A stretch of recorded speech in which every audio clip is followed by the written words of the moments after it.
মন্ত্রকরা বিপ্লব কুমার দেব করাক শালিনী দীপনি দামসার জরাও 29 হাঙ্কর কয়লা শহর ইরানি হেলথ সেন্টার ভ্যাকসিনেশন ক্যাম্পিং থাঙ্গি নাইখ্যা মন্ত্রকরানি লগে 29 হাঙ্কর ফা নাইমথাং বদল সাখামবে দিকনি তাংফাং নখবই তংবাখ্যা কুবনি রকব মন্ত্রকরা পইলাও ইরানি হেলথ সেন্টার চিনি বাগান হেলথ সেন্টার আবনি উলো কীর্তনতলি ছিন্ন মস্তা কালীবাড়ি ও থাঙ্গি খরক বমুখ্যা এই 27 এবং 28 জুলাই পুরো রাজ্যব্যাপী এটা মিশন মোডে 100% কোভিড ভ্যাকসিনেশন করার জন্য রাজ্য সরকার সিদ্ধান্ত নিয়েছে। আর আমি আশা করি তাতে রাজ্য সরকার সফল হবে।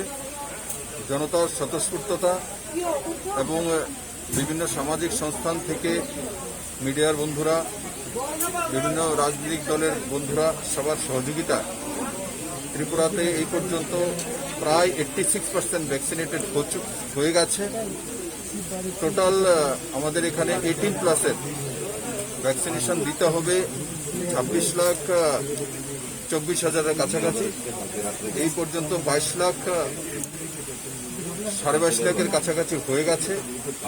বাকি যে 3,70,000 রয়েছে সেটা আজকেও কালকে এই 2 দিনে আমরা কভার করার চেষ্টা করব।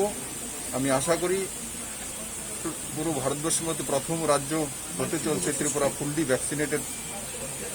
আমি তার জন্য হেলথ কর্মীদেরকে, হেলথের সমস্ত স্টাফদেরকে আর অ্যাডমিনিস্ট্রেশনের যারা রয়েছেন এই ব্যবস্থার মধ্যে আর জাগ্রত জনতা সবাইকে অনেক অনেক ধন্যবাদ জানাই। আর আমি আপনাদের সুস্বাস্থ্যের কামনা করি। মাননীয় প্রধানমন্ত্রীজির যে অন্ন যোজনা, যে প্রত্যেকে গরিব যারা রয়েছেন বিপিএল, অন্তোদয় এবং প্রায়োরিটি হাউস হোল্ড নভেম্বর পর্যন্ত ফ্রিতে চাউল প্রতি ব্যক্তি 5 কিলো করে, এবং তার সঙ্গে যে রাজ্য সরকার থেকে 1,000 টাকা করে 7 লাখ পরিবারকে দেওয়া, আর সঙ্গে সঙ্গে রাজ্য সরকারের তরফ থেকেও আমরা ভোজনের প্যাকেটের ব্যবস্থা করেছিলাম। তার মধ্যে চাউল, ডাল, সয়াবিন, মশলা এবং অন্যান্য সামগ্রী ছিল।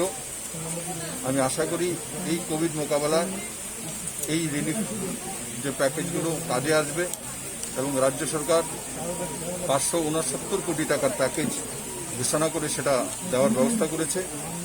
আমি আশা করি তাতে সাধারণ ত্রিপুরাবাসী লাভবান হবে। এবং প্রাইমারি সেক্টরে আমাদের যে কাজকর্মগুলো আছে এগ্রিকালচার সেক্টরে, সেটাও ত্রিপুরাতে আমাদের চাষি ভাইরা ক্রমাগত করে চলছে, এবং সেই কারণে ত্রিপুরার আর্থিক স্থিতি গ্রামেগঞ্জে এখনো সঠিক দিশাতে চলছে।